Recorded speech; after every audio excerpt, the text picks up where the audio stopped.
हरे कृष्णा। तो हम कृष्ण की ओर पुस्तक से परम प्रभु की ओर गमन इस अध्याय को पढ़ रहे थे। आज इस अध्याय का चौथा दिन है।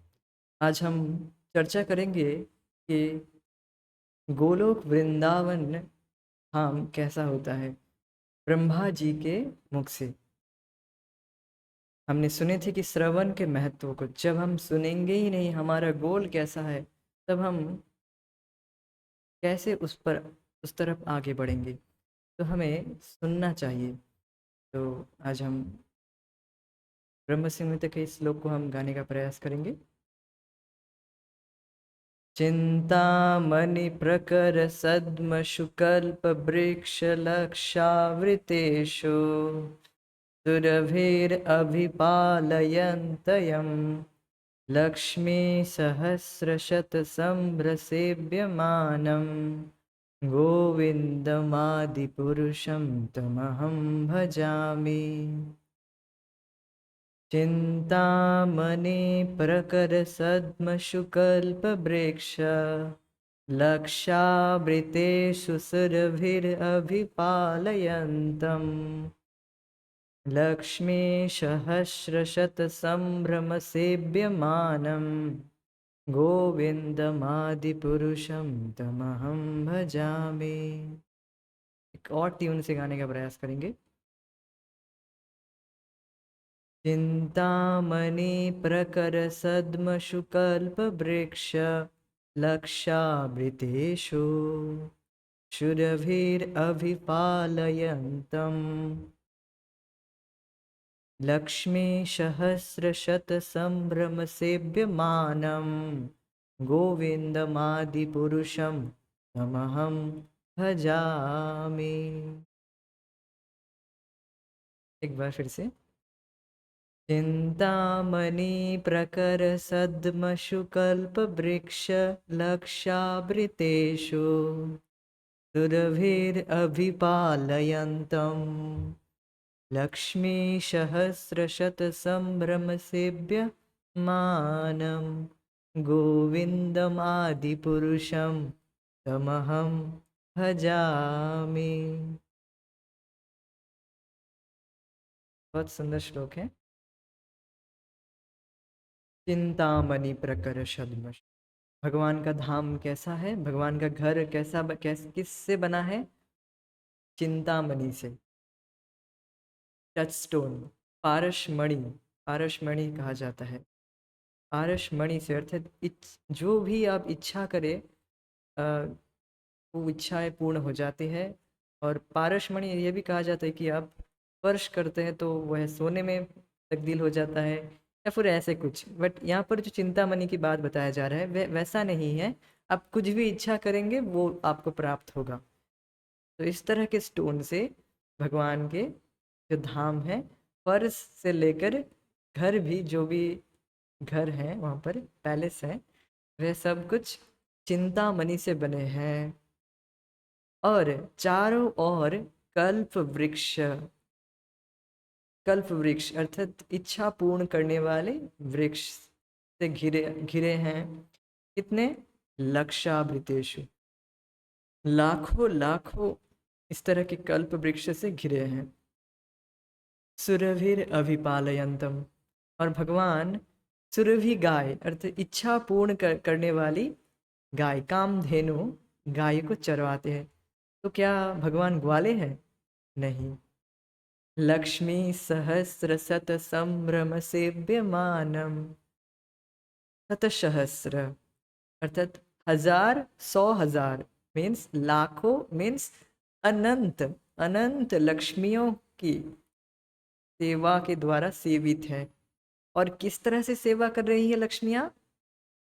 संभ्रम अर्थात डर से। हमें निकाल तो नहीं देंगे भगवान, इस तरह, मतलब ऐसा तो नहीं, ऐसा नहीं है। मतलब उनका भाव ऐसा है भगवान के प्रति। बहुत संभ्रम मीन्स ग्रेट रिस्पेक्ट, बहुत ज्यादा सम्मान आदर बुद्धि के साथ, कि कुछ गलती ना हो जाए मुझसे भगवान की सेवा में। संभ्रम का अर्थ ऐसा है। सेव्यमानम गोविंदमादि पुरुषम तमहम भजामि, मैं उन आदि पुरुष गोविंद भगवान को भजता हूँ। तो आप किनकी भजन कर रहे हैं, समझ रहे हैं कि कितने महान हैं। तो ये श्लोक कौन बोल रहे हैं? ब्रह्मा जी। तो जब ब्रह्मा जी भजन कर रहे हैं तो हम किस खेत की मूली है? तो सोचिए, हम इस देवता उन देवता, जो देवताओं में श्रेष्ठ हैं ब्रह्मा जी, वह भगवान की सेवा कर रहे हैं, भगवान का भजन कर रहे हैं, तो हम क्यों नहीं करते? तो अगर इस तरह से यह सब सुनकर भी अगर कोई भगवान का भजन ना करे, वह मूर्ख ही कहलाएगा।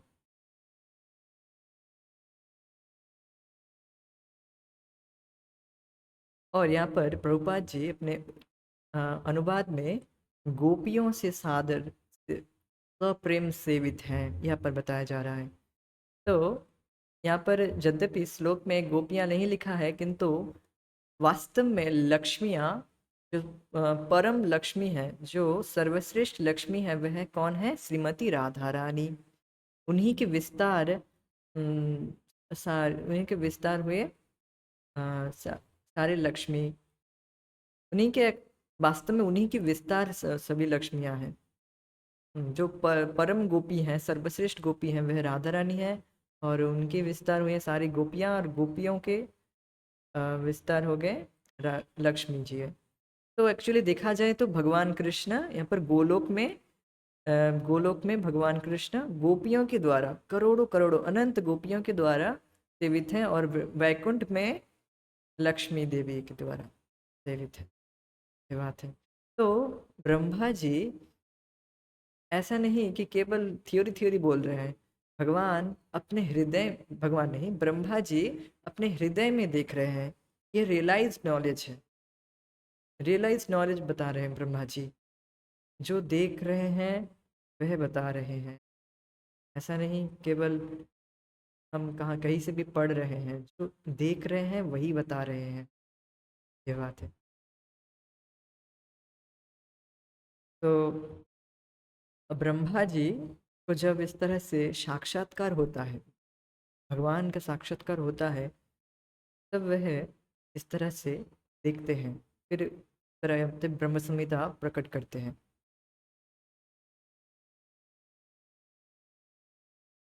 इसी प्रकार भगवत धाम के और भी विस्तृत वर्णन है।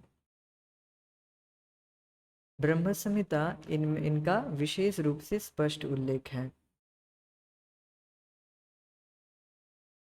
तो ब्रह्म संहिता में इस तरह के और भी श्लोक हैं, और इस तरह से आगे बढ़ते बढ़ते हम एक समय आगे आकर हम ब्रह्म संहिता को भी डिस्कस करेंगे कभी। जो जिज्ञासु परम सत्य की अनुभूति करने का प्रयत्न कर रहे हैं, उन्हें परम सत्य के विभिन्न पक्षों पर मन को केंद्रित करने के आधार पर वर्गीकृत किया जाता है। तो जो जिज्ञासु भगवान का अनुभूति करने का प्रयत्न कर रहे हैं, वह भगवान के विभिन्न पक्षों पर मन को केंद्रित करने के आधार पर वर्गीकृत किया गया है। कि- कैसे वर्गीकृत किया जा रहा है? तो देखिए, जो निराकार ब्रह्म को केंद्र मानकर साधना करते हैं, वह ब्रह्मवादी कहलाते हैं। भगवान के जो निराकार पक्ष है, भगवान के शरीर से जो ब्रह्म ज्योति निकलता है, जो ज्योति निकलता है, वह भगवान का निराकार पक्ष है। तो उनमें जिनका मन लगा रहता है, वह ब्रह्मवादी कहलाते हैं। साधारणतया जो लोग परम सत्य की अनुभूति करने का प्रयत्न करते हैं, वे सर्वप्रथम ब्रह्म ज्योति का अनुभव करते हैं। जो लोग हृदय में स्थित ईश्वर अर्थात परमात्मा की अनुभूति पर ध्यान केंद्रित करते हैं, वे परमात्मावादी कहलाते हैं। तो देखिए, यहाँ पर प्रभुपाद जी क्या बता रहे हैं? साधारणतया, जनरली, लोग परम सत्य की खोज में लगे रहते हैं, किंतु उनको साक्षात्कार क्या होता है? ब्रह्म ज्योति का। साधारणतया। तो हमें हम गौड़ीय वैष्णव धारा से प्रभुपाद जी से ये ज्ञान ले रहे हैं, और जिसमें हम भक्ति का अनुशीलन करके डायरेक्ट भगवत अनुभूति कर सकते हैं,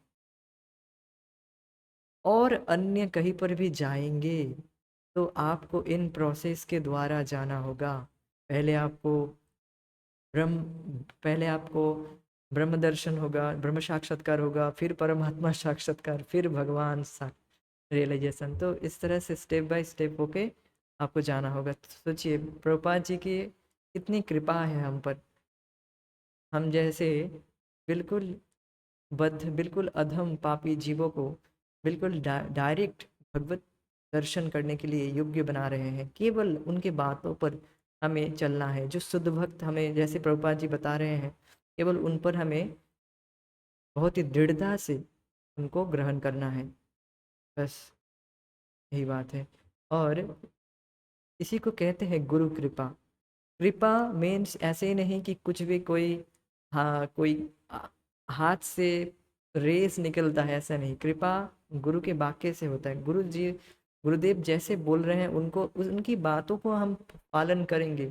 प्रभुपाद जी चाहते हैं कि, प्रभुपाद जी ऐसे अपने लेक्चर्स में ही कहते हैं कि मैं दिन रात मेहनत करके बुक्स लिख रहा हूँ, कोई क्यों नहीं पढ़ रहा है? अगर आप मेरे बुक्स को नहीं पढ़ोगे तो मैं कैसे आप पर कृपा करूंगा? डायरेक्ट ऐसे ही बोलते हैं Prabhupada ji. How can I deliver you if you don't read my books? How can I help you if you don't read my books? मैं कैसे आपकी सहायता कर सकता हूँ अगर आप मेरी बुक्स को नहीं पढ़ेंगे? मेरी हेल्प, मेरी सहायता यही है कि आप मेरे ग्रंथों को पढ़िए। इसीलिए तो ग्रंथों को पढ़ना बहुत जरूरी है, और प्रभुपाद जी के ग्रंथों को तो और ज़्यादा महत्वपूर्ण है। तो इसीलिए हमने यह बिल्कुल डिसाइड किया है, सिद्धांत लिया, दृढ़ संकल्प लिया है कि हम अ, चाहे एक भी भक्त आए क्यों ना आए, हम प्रभुपाद जी के ग्रंथों को स्टेप बाय स्टेप पढ़ेंगे, पढ़ते जाएंगे, जिससे हम प्रभुपाद जी को प्रसन्न करेंगे। सोचिए अब जो गुरुदेव जो बता रहे हैं, उन गुरुदेव को अगर प्रसन्न कर लेंगे तो आपका टिकट तो कंफर्म भगवान के पास जाना। तो चाहे टेस्ट आए या ना आए, फिर भी हमें पढ़ते रहना है और सिद्धांत को सीखना है। सिद्धांत सुनित ना करे आलस। जैसे पिछले क्लास में बहुत सिद्धांत के विषय में बताया जा रहा था। तो तो उसमें हो सकता है कि डिवोटीज को थोड़ा आलस आ रहा होगा कुछ सुनने में, या उतना अच्छा नहीं लग रहा होगा, किंतु हमें सिद्धांत को सुनना है। सिद्धांत, सिद्धांत को अर्थात रास्ते, जिस रास्ते से हम भगवान के पास जाएंगे वही रास्ता अगर गलत ले लेंगे तो फिर और क्या। तो रास्ता चेंज नहीं करना है। गिर जाए फिर उठकर फिर चलते रहेंगे, फिर चलो चलो चलो उठ। तो ये यहाँ पर प्रभुपाद जी पहले ही हमको बिल्कुल सिद्धांत बता रहे हैं। हमें और कहीं पर नहीं जाना है, ब्रह्म अनुसंधान में नहीं करना है, परमात्मा रियलाइजेशन नहीं करना है, हमें हमें भगवत रियलाइजेशन करना है, भगवत धाम जाना है, भगवान के पास जाना है, भगवान की भक्ति करके।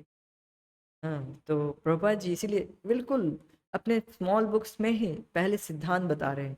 तो सिद्धांत सुनीते ना करे आलस। सिद्धांत तो सुनने में बिल्कुल आलस नहीं, क्योंकि यही रास्ता है, यही बिल्कुल भीत है। घर बन रहा है अभी, पहले घर घर बनने के लिए जो भीत होता है घर का, बहुत स्ट्रांग होना चाहिए, नहीं तो बहुत ऊपर तक उठ गए फिर घर गिर जाएगा अगर भीत स्ट्रांग नहीं होगा। तो इसीलिए प्रभुपाद जी अपने पहले पुस्तक में ही, बिल्कुल फर्स्ट पुस्तक हम पढ़ रहे हैं कृष्ण की ओर, इसमें बिल्कुल सिद्धांत को क्लियर कर दे रहे हैं, जिससे हम सिद्धांत और कहीं पर ना चले जाएं।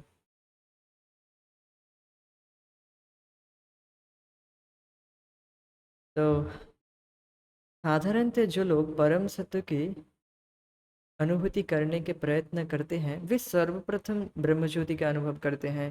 जो लोग हृदय में स्थित ईश्वर अर्थात परमात्मा की अनुभूति पर ध्यान केंद्रित करते हैं वे परमात्मावादी कहलाते हैं। तो हम सबको पता है कि हर जीव के हृदय में भगवान परमात्मा रूप में है। उपदेष्टा अनुमंता च भर्ता भुक्ता महेश्वर। तो उपदेष्टा अनुमंता, उपदेश देने वाले और अनुमंता के रूप में भगवान सबके हृदय में है।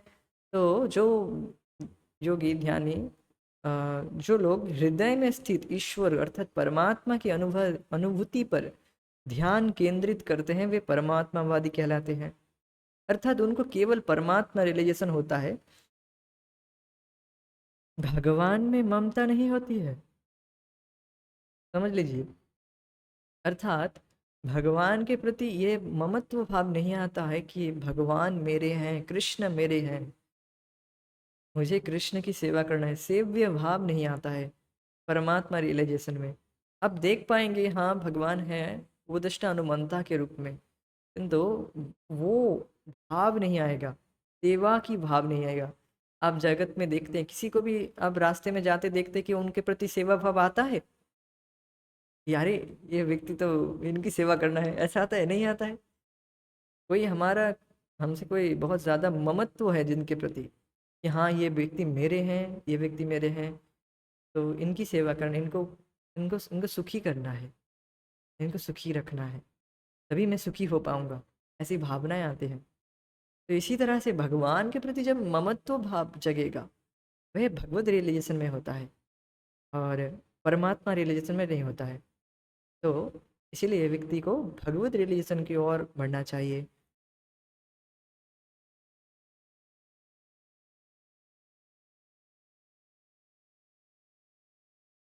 तो इसीलिए व्यक्ति को भगवत रियलाइजेशन, तो हम क्या कर रहे थे कि परम प्रभु अपने पूर्ण अंश के द्वारा प्रत्येक प्राणी के हृदय में स्थित हैं और ध्यान एवं धारणा द्वारा मनुष्य इस रूप का अनुभव कर सकता है। वह न केवल प्रत्येक प्राणी के हृदय में स्थित है, अपितु सृष्टि के प्रत्येक परमाणु में भी व्याप्त है। यह परमात्मा का साक्षात्कार दूसरा स्तर है। तृतीय और अंतिम स्तर है साक्षात्कार पूर्ण पुरुषोत्तम भगवान की अनुभूति। यह है अंतिम साक्षात्कार। यह ये तृतीय और अंतिम स्तर है साक्षात्कार पूर्ण पुरुषोत्तम भगवान की। इस अनुभूति के तीन प्रमुख स्तर हैं, अतः सर्वोच्च परम स्तर की अनुभूति एक जन्म में नहीं हो पाती। इसलिए कहा गया है बहुनाम जन्मनाम अन्ते ज्ञानवान माम प्रपद्यते। यदि कोई सौभाग्यशाली हो तो परम सत्य के दर्शन एक क्षण में ही पा सकता है, किंतु साधारणतया ईश्वर तत्व का रहस्य जानने में अनेक वर्षों और अनेक जन्म लग जाते हैं। तो सोचिए यहाँ पर जो व्यक्ति जो भक्त अभी क्लास में आए हैं, वो अपने भाग्य की सराहना करें कि इस तरह से आप सुन पा रहे हैं प्रभुपाद जी की बिल्कुल कृपा से। बिल्कुल राइट पाथ में है, बिल्कुल सही रास्ते में है, भगवत भगवत दर्शन के रास्ते में है।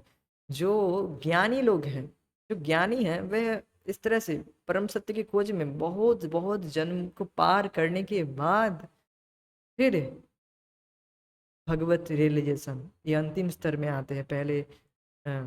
पहले तो ध्यान करके अपने अपने को यह देखेंगे कि मैं ब्रह्म ब्रह्म ब्रह्म साक्षात्कार होगा, मैं शरीर नहीं हूँ, मैं आत्मा हूँ, यह रियलाइजेशन होगा। फिर देन परमात्मा रियलाइजेशन, देन भगवत रियलाइजेशन। तो इस सोचिए कितने जन्म लग जाएंगे। इसलिए बताया जा रहा है बहुनाम जन्म नाम अंते, बहुत बहुत जन्मों को पार करके ज्ञान बान माम प्रपद्यते, जो ज्ञानी है वे मुझे प्राप्त करते हैं। तो आप भी ज्ञानी हो जाएंगे अगर आप प्रभुपाद जी की बातों पर बिल्कुल अटल रहकर भक्ति करते रहेंगे, तो आप भी ज्ञानी कहलाएंगे। क्योंकि पता नहीं आप भी कितने जन्म पार करके आए हैं, अनंत जन्म पार करके आए हैं और अभी क्लास में हैं, भगवत कथा सुन रहे हैं, भगवत और इस पाथ में हैं। यदि कोई सौभाग्यशाली, सौभाग्यशाली सब आप सभी हैं अभी सौभाग्यशाली व्यक्ति, तो यदि कोई सौभाग्यशाली हो तो परम सत्य के दर्शन एक क्षण में ही पा सकता है। तो ऐसा कोई प्राप्त किया है, प्रश्न कर सकते हैं। तो यस, 4 महीने में नारद जी भगवत दर्शन किए हैं। दासी पुत्र थे नारद मुनि, और वह केवल साधुओं की संगति में, साधुओं की संगति में साधु से सुनकर भगवत भजन में लगकर उनकी सेवा करके, साधुओं की सेवा करके वे 4 महीने में भगवान को प्राप्त किए। दासी पुत्र थे मात्र 4 महीने में, और चित्रकेतु महाराज 7 दिन में, खटवांग महाराज 48 मिनट में। तो भगवत कृपा से आप एक क्षण में ही भगवान परम सत्य भगवान का दर्शन पा सकते हैं। तो आपको अभी एक क्षण में नहीं भेजेंगे, आपको प्रचार भी तो करना है, दूसरों को भी तो लाना है। आप खुद अपना उद्धार कर लेंगे तो कैसे होगा। अभी तो महाप्रभु की लीला चल रही है ना, जारे देखो तारे कहो कृष्ण उपदेश। यस। तो इसलिए जितना भी सभी को जितना हो सके उनको कृष्ण भावनामृत में जोड़ा जाए, जिससे उनका भी उद्धार हो जाए। क्योंकि हमने इनके पहले अध्याय में यही दिया था कि दूसरों का उपकार यही है कि हम दूसरों को कृष्ण भावना भावित करें, यही सबसे बड़ा उपकार है।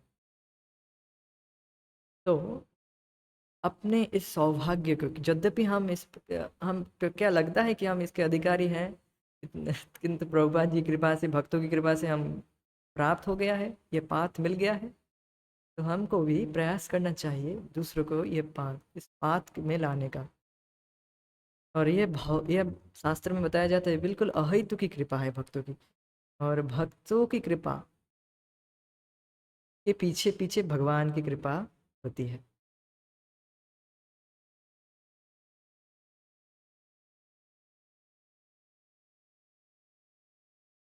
और यहाँ पर एक बात बताया गया है कि जो परमात्मावादी है, नहीं ठीक है,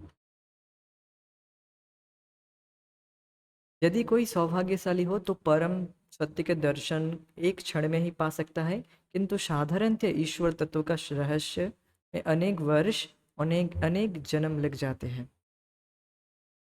अहम सर्वस्य प्रभवो मत्तः सर्वं प्रवर्तते इति मत्वा भजन्ते मां बुधा भाव समन्विता। अहम सर्वस्य प्रभवो मत्तः सर्वं प्रवर्तते इति मत्वा भजन्ते मां बुधा भाव समन्विता। अहम सर्वस्य प्रभवो, मैं सभी का स्रोत हूँ, मैं सभी का प्रभु हूँ। मत्तः सर्वम प्रवर्तते, मुझसे ही सभी कुछ प्रवर्तित हो रहा है, मुझसे ही सभी कुछ आ रहा है। इति मत्वा, इस तरह से जानकर, इस तरह से मानकर मेरा मेरी भजन करो। बुधा भाव समन्विता, जो बुद्धिमान है, ये भली भांति जानते हैं, वे मेरी प्रेमा भक्ति में लगते हैं तथा हृदय से पूरी तरह मेरी पूजा में तत्पर होते हैं। बुधा भाव समन्विता मतलब बुद्धि से, और भाव समन्विता, और बुद्धि के द्वारा वे बुद्धिमान बुद्धि के द्वारा ये समझ लेते हैं। कैसे समझ लेते हैं, कि किस तरह से समझते कैसे हैं, कि भगवान सभी कुछ के स्रोत हैं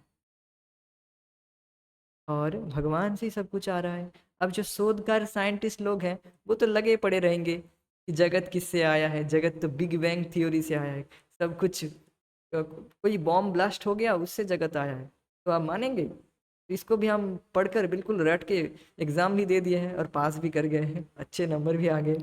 तो तो सोचिए, इस तरह के थ्योरी को हम पढ़कर मान लेते हैं, किंतु भगवान की बातों पर हम अब बिल्कुल ये नहीं करते, अपना विश्वास नहीं करते। तो वहाँ पर मान ले रहे हैं, किंतु यहाँ पर भगवान खुद बता रहे हैं, वो हम मानते नहीं। इतनी मूर्खता वाली बात।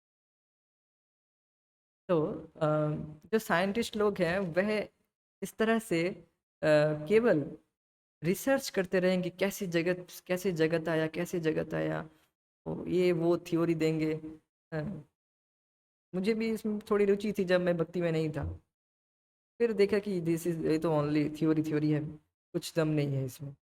जो व्यक्ति की इंद्रिय अपूर्ण है वह क्या थ्योरी देगा, और ये केवल थ्योरी थ्योरी है, दिस इज नॉट प्रैक्टिकल। और भगवान जो बता रहे हैं उस पर व्यक्ति को ध्यान देना चाहिए। जो व्यक्ति घर में बैठ बैठ कर परम सत्य के बारे में बता रहा है, वह उसको उसमें क्या हम विश्वास रखें।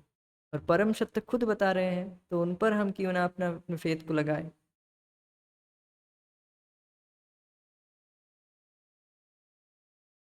ज्ञानी केवल, तो इस तरह के जो ज्ञानी हैं, जो जो साइंटिस्ट तथाकथित ज्ञानी है, वे केवल ढूंढता ही रहेगा, ढूंढता ही रहेगा, और टॉर्च लेके ढूंढता ही रहेगा, जन्म जन्म तक, जन्मों जन्मों तक ढूंढता ही रहेगा, फिर भी उन्हें नहीं मिलेगा।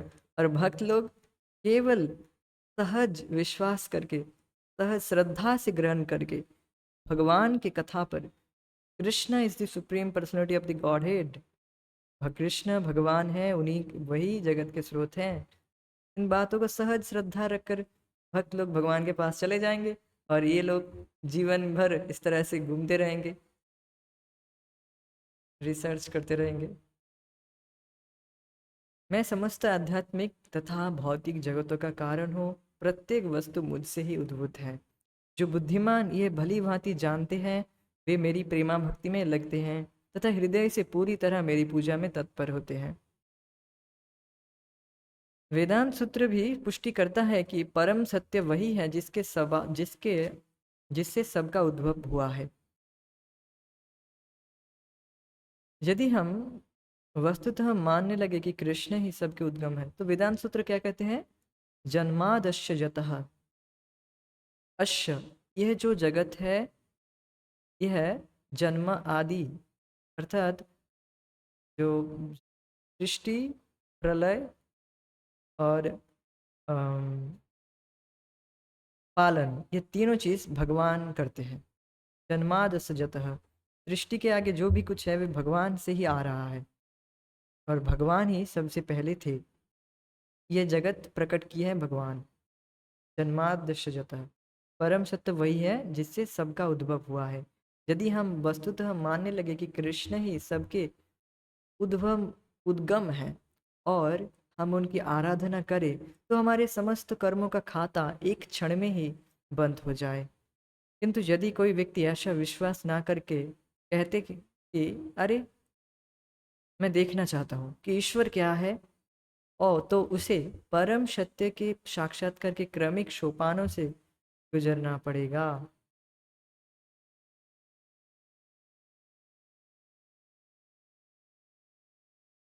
तो पहले निर्विशेष ब्रह्मज्योति की अनुभूति, फिर स्थानीय परमात्मा की अनुभूति और अंत में भगवत साक्षात्कार। आह, ये रहे परम पूर्ण पुरुषोत्तम परमेश्वर यहाँ। किंतु हमें यह समझ लेना चाहिए कि इस प्रक्रिया में बहुत समय लगता है। जब अनेक वर्षों की खोज के उपरांत साधक को परम सत्य की अनुभूति हो जाती है तो वह इस निष्कर्ष पर पहुंचता है कि वासुदेव सर्वमिति, वसुदेव ही सर्व कुछ है। तो देखिए जो इस तरह के तथा इस तरह के जो इस तरह के ज्ञानी है, जन्मों जन्म तो ढूंढता ही रहेगा भगवान को। और अगर इस फिर भी वह ढूंढने का प्रयास भी करे, वह ज्ञान मार्ग में लग गया कि मैं भगवान के कि इस तरह से मैं भगवत प्राप्ति कर लूंगा। अष्टांग योग कहते हैं, अष्टांग योग अर्थात कि भोगों में देखिए हमारा स्वभाव है, हमारी इंद्रियां अभी बाह्य दशा में है, भोग की ओर भाग रहा है। और अष्टांग योगी क्या करता है, सभी इंद्रियों को प्रत्याहार करता है, सभी भोगों से खींचकर भगवान परमात्मा में ध्यान करने का प्रयास करते हैं। तो इस तरह से उनको सिद्धि तो लाभ होगी किंतु परमात्मा रियलाइजेशन होगा। तो सोचिए, देन परमात्मा रियलाइजेशन, देन वो फिर से बहुत जन्मों जन्मों के बाद भगवत रियलाइजेशन। और जो भक्त हैं वे भगवत प्रामाणिक रूप से गुरु से सुनकर भगवत भजन में लग जाते हैं और सभी कुछ के स्रोत भगवान को देखते हैं और सभी वस्तु को भगवान की शक्ति के रूप में देखते हैं। वासुदेव सर्वमिति, सभी कुछ भगवान के स्रोत हैं, सब कुछ वासुदेव की शक्ति है। मायावादी क्या करता है कि सब कुछ ब्रह्म है, तुम भी ब्रह्म हो, मैं भी ब्रह्म हूँ। अब क्या ब्रह्म ब्रह्म कैसे ब्रह्म और दूसरे ब्रह्म को कैसे सेवा करेगा? यहाँ पर सेवा भावना ही खत्म। तो ये मायावादी कॉन्सेप्शन है कि आप भी ब्रह्म मैं भी ब्रह्म, तो आप ब्रह्म मैं ब्रह्म, कैसे आपको मैं सेवा करूं? सेवा भाव खत्म। भगवान आप भी ब्रह्म मैं भी ब्रह्म, अब मैं आपको कैसी सेवा करूं? सेवा खत्म। तो इस तरह से वह भ्रम फैलाते हैं, किंतु ऐसे बात नहीं है। वासुदेवम सर्वमिति अर्थात सब कुछ वसुदेव की शक्ति है, भगवान की शक्ति है, भगवान की शक्ति से ये जगत प्रस्तुत हुआ है। ऐसा नहीं कि ये माइक भी भगवान हो गया है, ये माइक भगवान है नहीं है, किंतु ये भगवान की शक्ति है, भगवान की शक्ति के द्वारा ही प्रकट हुई है जगत। इसी तरह से जगत भगवान की शक्ति के द्वारा प्रकट हुई है। वो कहते हैं ब्रह्म सत्य जगत मिथ्या, ब्रह्म सत्य है जगत मिथ्या है, जो तुम देख रहे हो वो केवल सपना है, केवल सपना देख रहे हो। प्रभुपाद जी कहते हैं नहीं, यू आर नॉट, आप केवल सपना नहीं देख रहे हो, यू आर रियलिटी, आप सच में माया में हैं। हाँ, तो ये ये हमें देखने की ये शक्ति जब जागृत होगी कि ये सब कुछ भगवान की शक्ति है, तभी हम कृष्ण भावनामृत में स्थित हुए। वासुदेव कृष्ण का एक नाम है और इसका अर्थ है वे प्रभु जो सर्वत्र व्याप्त है। वासुदेव ही सबका मूल है, यह अनुभव करके मनुष्य प्रभु की शरण में जाता है। माम प्रपद्यते, शरणागति ही चरम लक्ष्य है। चाहे इसे कोई तुरंत ऐसा करे अर्थात शरणागत हो, या अनेक जन्मों की शोध के उपरांत, दोनों ही स्थितियों में यह अनुभव करके शरणागति होनी आवश्यक है कि प्रभु महान है, मैं उनका तुच्छ सेवक हूँ। तो देखिए सब कुछ, ये सब कुछ के बाद हमें यह अनुभव होना चाहिए कि हम भगवान के तुच्छ सेवक हैं। इस जगत में केवल हम रैट रेस में पड़े हैं कि हम दूसरों से महान बनना चाहते हैं, किंतु ऐसी बात नहीं है। हमें, हम जब सेव्य भावना में रहेंगे, सेवक तुच्छ सेवक भावना में रहेंगे, हम भी तुच्छ सेवक आप भी तुच्छ सेवक, तो हम दोनों में कोई कंपटीशन नहीं रहेगा, है ना। देन कोई हमारे बीच, हम सभी एक ही रास्ते में हैं, तो हमारे बीच में कोई कंपटीशन नहीं। तो यह बात है, यही इसीलिए तो कृष्ण भावना मेरे सबसे श्रेष्ठ है, और यही हमें अनुभव करना। We can not be more than a an insignificant servant, Bhurijan Prabhu कहते हैं, हम अब एक तुच्छ सेवक के अलावा कुछ नहीं हो सकते। तो यही हमें, जितना हम हरे कृष्ण मंत्र का जप करते रहेंगे उतना ये रियलाइजेशन होगा। तो आज हम यहीं पे रुकते हैं, आगे की चर्चा हम आगे। Thank you so much, thank you for joining. Hare Krishna, जय श्री प्रभुपाद निताय गौर, हे हरि।